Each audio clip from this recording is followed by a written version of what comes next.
Hello, welcome back to my channel. My name is Jodie and I help you change your beliefs so you can change your body, your health, and your life.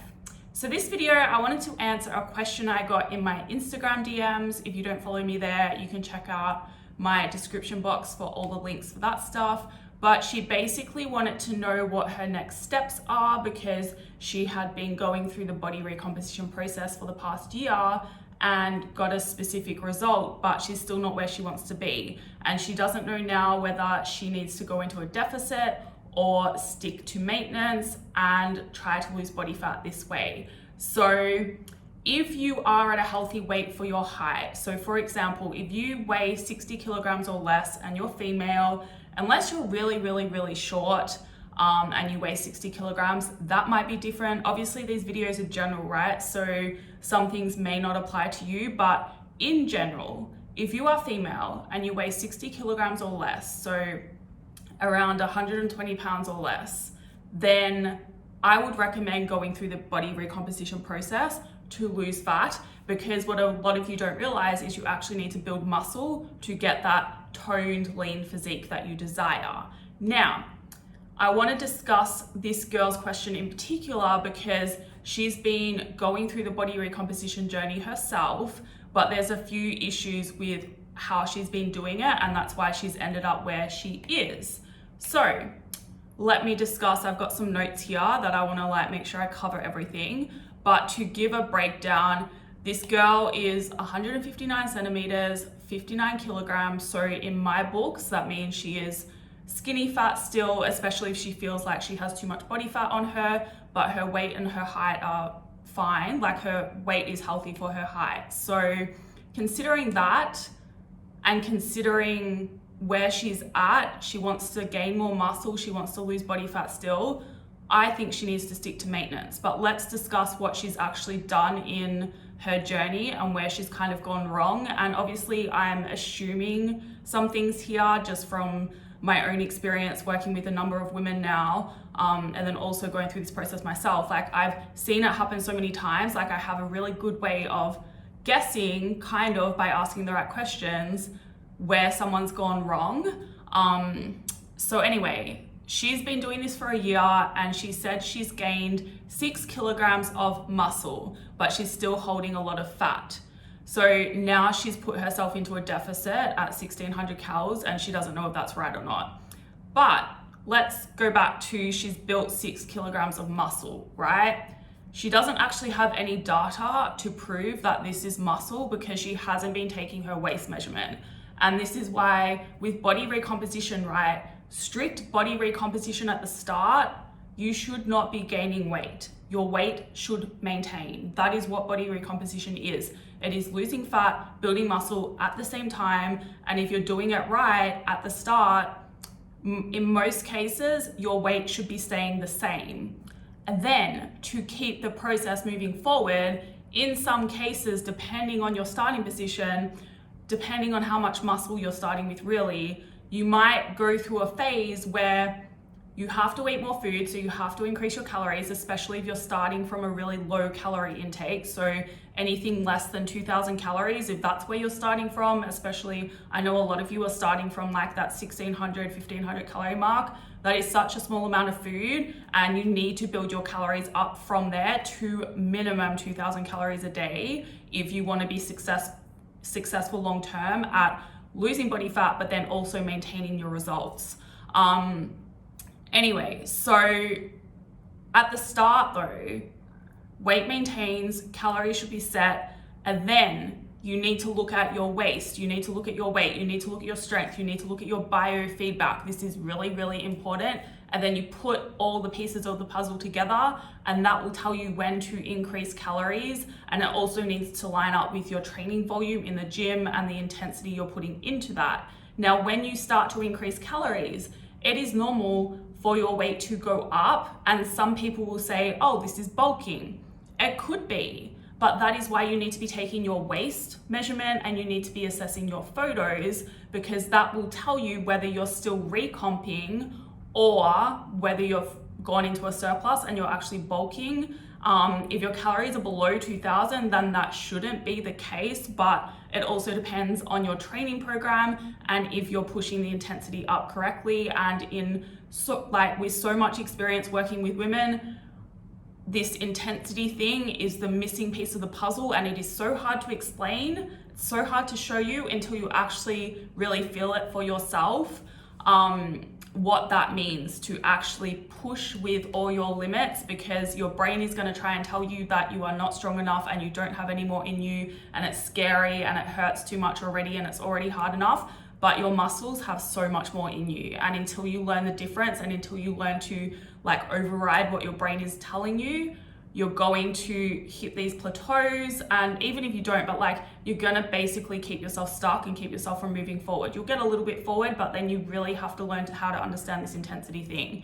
Anyway, so if you start gaining some weight and your waist is staying the same, if your photos are looking good, and often it will be subtle little changes around your back first, around your glutes and your legs, maybe around your stomach a little bit, upper abs especially before your lower stomach. If everything looks leaner, and it can be hard to see this unless you're a coach and you have an eye for it, but if everything looks leaner and your weight is going up, then you are still in that recomp phase, but your weight has to be going up slowly. You have to be eating more food, because obviously then that accounts for some of that weight gain, right? And then it could be, if your strength is going up as well, you are gaining muscle. But there is so much to understand here, and that is why I created my program the way I did. If you don't know, I do have an 8-week program that is also in the description box. But basically I have a progress tracker included in that, because it is so important. This program is for body recomposition only. It's not for weight loss. It is not for any other purpose. It is for you if you need to go through body recomposition, and I include the progress tracker so that you can learn how to interpret your own data, collect the right data, but then put the pieces of the puzzle together to make the right adjustments, because you will need to make adjustments throughout the process. And if you make the wrong adjustments too soon, then you might end up in a bulk, or you might be holding yourself back from increasing calories, and then you're going to hit this plateau and not move forward either, because you have to remember your input, what you put into your body, how much food and energy you give yourself is going to impact your training intensity, and that is going to drive a lot of your progress if you are in the body recomposition situation. So it's all important, and it kind of works backwards. And so that's why it can be hard sometimes, because I know, again, a lot of my clients, they want to go back into a deficit too soon. This girl as well, she's put herself into a deficit already without understanding that that's probably going to hold her back long term, because her calories weren't even that high. She said she got to about 1800 calories before she went back into a deficit. And by having kind of a mini deficit of only 200 calories, it's not going to do a lot, but then it's not giving you that fuel to push that training intensity up. So, and it makes a massive difference. You don't really understand it until you have been out of a deficit and you've really learned how to train properly with good intensity at maintenance or higher versus in a deficit. It's just, training in a deficit sucks. Anyway, so what have I said? Now, she said as well in her message to me that she knew it would involve gaining some body fat. So that is incorrect, right? Body recomposition does not involve gaining body fat. If you're feeling a bit fat during the process, then it could be bloating, water retention. So you've got to be looking at your cycle as well. You've got to be looking at the food you're eating, if you have any gut issues, blah, blah, blah, because that all makes a difference. But you shouldn't be gaining fat. And you really need to learn the difference between bloating and fat gain as well. If you're gaining fat, you're in a bulk basically, and that's why you have to be measuring your waist. If your waist is going up, then you're eating too much food. It's as simple as that. And you might be eating too much food, even though you might only be eating 1800 calories, which I don't think is a lot of food. Then something is wrong with your training, and that's what's off, and that's why you don't actually need as much food as you should yet. So, anyway, yeah, measurements, biofeedback, really important to be measuring your like stress levels, your hunger, especially energy levels, all of that, because that's going to help you know when to make the right adjustments and what they should be. So to answer this girl's question, should she maintain or go into a deficit? She was only eating 1,800 calories, right? At the end of her like recomp before she put herself back into a deficit. Apparently, hopefully I read the message right. I don't think that's a great place to start a deficit from personally. I think it's too low still. I think you need to build your calories up to beyond 2,000, and majority of you can do this without gaining fat. You can do this whilst losing fat and building muscle if you do things right. And if you are doing things right, your hunger should increase as you're increasing your calories. Now, I have worked with people where your mind gets in the way again with this, and this is people that tend to have more of an eating disorder, I guess, and so their head is telling them other things and they don't know how to acknowledge their own hunger signals properly, and their head basically gets in the way, and yeah, so they basically need help through a psychologist as well to get to the bottom of that eating disorder. But anyway, you should be able to get to 2,000 and above, feel hungry for that, feel really good eating that amount of food.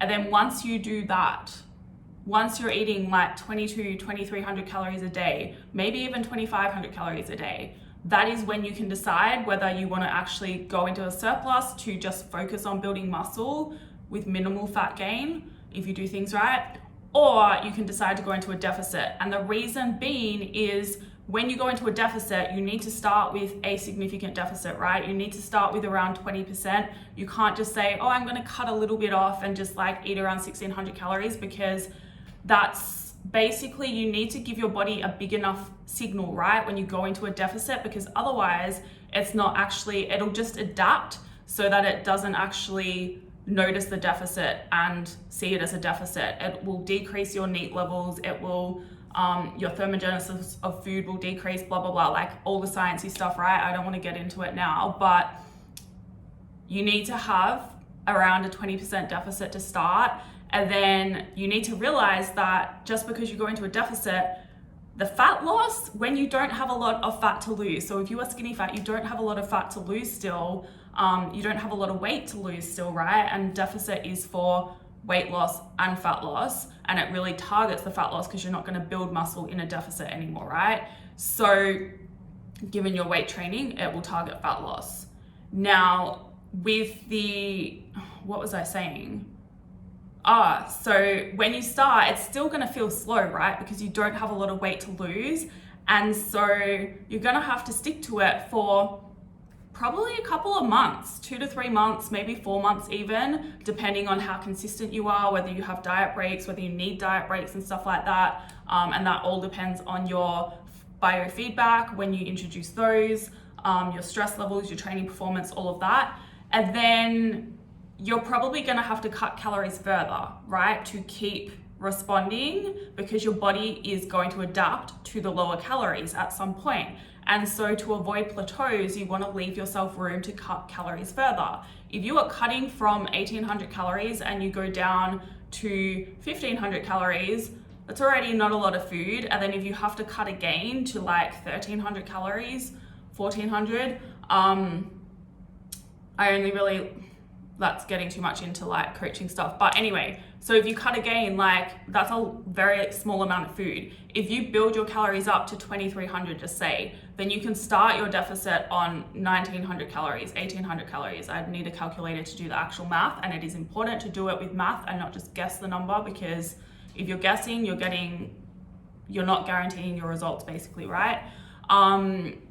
So if you start at 2,300, drop to 1,800 or 1,900, you still have a lot of room to drop further, right? And to keep stimulating the body, to keep losing weight, and you're setting yourself up for long-term success without having to then stop the deficit because you get too low and then build your calories back up anyway and go back to building more muscle because you didn't realize that, oh, I don't actually have as much muscle as I thought. Like you really got to trust that the best thing is to have that long-term gratification and build those calories up higher, but you need to be doing things properly to avoid fat gain and to continue losing body fat as you build those calories up. And it's very, very possible to do that if you're training properly. So I would recommend this girl to continue to eat at maintenance, but then she needs to fix her training. And when I asked her about her training, she told me she's basically stuck to the same program for the whole year. And she said it was periodized, which doesn't make sense to me, because if something's periodized, then it's structured for that whole year. You might start with a gen prep phase, and then you might go into a specialization phase, blah, blah, blah. But it's gonna be periodized. There will be phases where you train, they're like accumulation phases, which are like volume phases, and then you'll move into an intensity phase, and then you'll cycle between both of those to keep you progressing. Because if you just stick to the same program for all the weeks of the year, then you're gonna plateau pretty fast. It's gonna be really hard to keep improving your performance up to a point. Like, you can probably stick to the same program for like 6 to 8 weeks, maybe. But it's definitely better to have it periodized and to make sure you are changing it, I think, every like 4, 5, 6 weeks, because once you get to that point, it's very hard to continue making progress and increasing weight, increasing reps, all of that.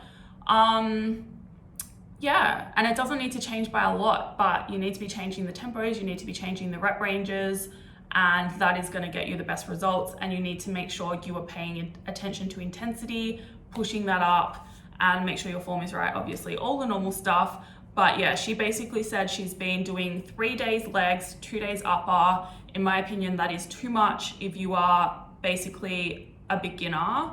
Even if you're not, even if you're advanced, that's actually too much as well. Like, I've dropped my training down to 3 days at the moment, and I'm getting better results because I can push the intensity up in those sessions and then go harder, basically. If you are training 5 days a week, you don't even realize that you're not giving yourself enough rest to then fully recover and go into that next session hard. And you might think you're okay, but if you're not pushing hard, then of course you're gonna be okay, right? Like, it just, again, it works backwards. You have to give yourself the rest first to really recover and to be able to push that intensity up, but then you need to understand intensity to begin with. Doing 8 to 12 reps only, I think that was it. 8 to 10, 10 to 12, I can't remember what she said, and I don't have it in my notes, but it was something like only doing 8 to 12 reps, depending on whether it was a compound or isolation move. That's great, but still, with those compound moves, you want to be changing to different rep ranges. Let's do some, 5 to 7 reps. Let's do some 3 to 5 reps at some point in your program, and that is going to allow you to get the best results possible. Exercise selection is really important with the body recomposition case as well, because you do want to focus on strength and getting as strong as possible, and there's certain exercises that are really good to do that with, and other exercises that are not so good to do that with. Anyway, so yeah, I think that is it. If she pushes training intensity up, if she follows a periodized program that's actually periodized to where she's at now, because she's not a beginner anymore. She doesn't need a beginner program. She needs a program that is going to help her move forward, basically. And then she needs to learn about intensity, and you can see that in your videos as well. If you take videos of your workouts, those last 2 to 3 reps should really be a grind and should slow down. Protein should stay high, steps stay high, and then if she does that, eating at maintenance, she should lose body fat, hunger should increase, all of that. So yeah, basically, if you want to lose fat and build muscle, and you don't have weight to lose really, or a lot of weight to lose, you do need to lift heavy, you do need to eat more food, but it needs to be done in the right way at the right times according to your body and your biofeedback. Your training and your food needs to be aligned, otherwise you're not going to get the results that you desire. You might gain fat, and that means you're not doing body recomposition right, basically. Anyway, I think that's all. I hope that made sense, because I just rolled that off my tongue and didn't really have a good structure. But if you have any questions, feel free to send me an email. I put that in the description box as well, or comment, or send me a DM on Instagram. I'm bad at DMs though, so emails are better. Yeah, I think that's it. If you want help, if you want one-to-one coaching, reach out. I am taking on new clients at the moment, which is fun. And otherwise, I will see you in the next video.